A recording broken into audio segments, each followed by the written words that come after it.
Okay. Ito po. Ito po yung box sa first strap na pagde-deliveran ko po yan. Yan, monitor po yan.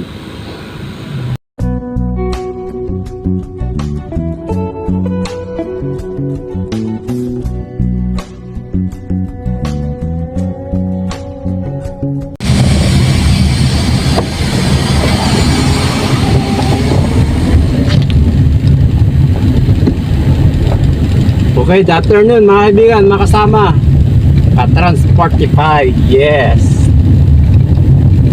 Bali, tanghali na po ako bumiyahe. So, naka-accept po ng booking.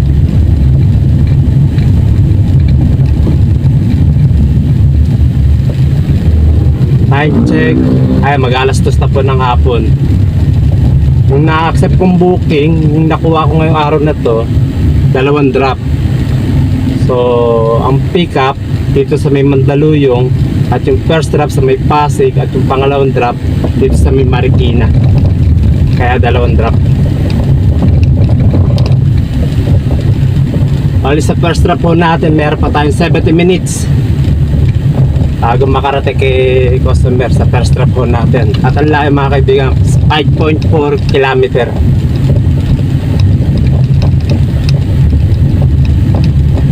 Bali yung na-pick up po kay customer mga kaibigan, makasama puro PC, mga personal computer, mga accessories po. Tulad ng monitor, laptop, yan. Nakabox po yung laptop nakabag naman po.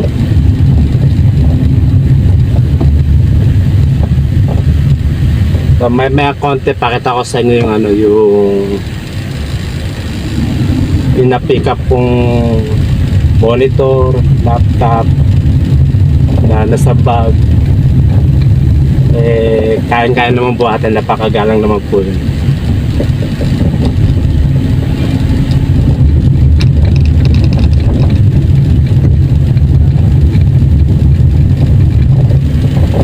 Ito po yung first booking ko po tanghali na po lumabas kasi may ginawa pa kanina sa bahay.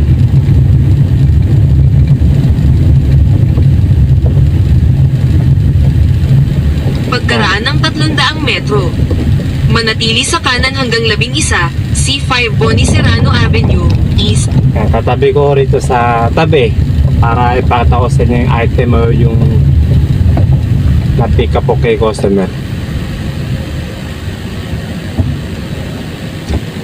Okay.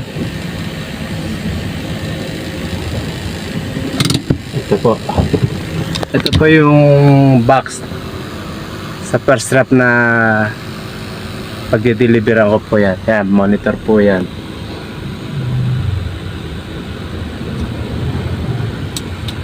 Okay.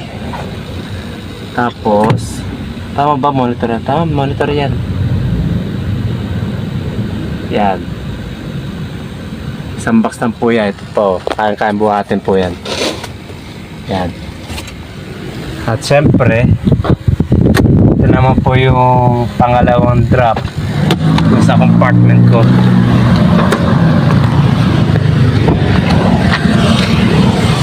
Ito po. Ito naman yung laptop. Nasa bag. Okay. Ayan, 2 po yan.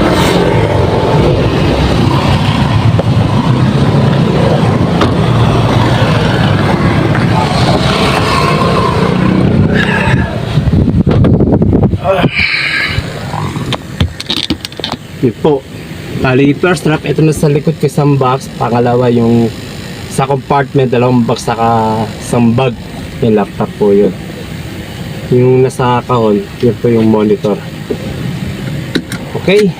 At syempre 2 drop. Ang ibabayad po sa akin ni customer dito ay nagkakalaga na 458 pesos. Yun po, 458 pesos po ang ibabayad sa akin ni Transportify ni customer. At syempre company booking po siya. Yung payment po sa akin ni customer, papasa ko papasok po sa laman ng wallet ko.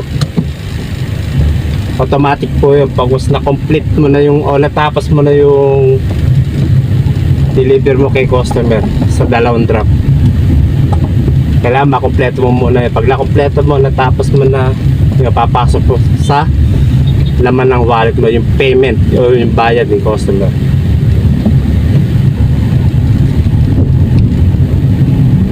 Isa kasi ang bayad ng customer through GCash. Tatanungin yung GCash number mo, success na yung payment niya sa'yo. Meron naman cash pabayad sa'yo. Ito pong booking nito, business booking, so automatic po yung payment po ni customer Manatili papasok sa sa kanan hanggang 11, wallet C5 po. Boni Serrano Avenue, East. Okay, yun lang po mga kaibigan, Pagkaraan ng na-update ko po kayo. 4 metro. Gamitin ang 2 daanan sa kaliwa upang manatili sa kaliwa hanggang 11, C5 Boni Serrano Avenue, Yan. East.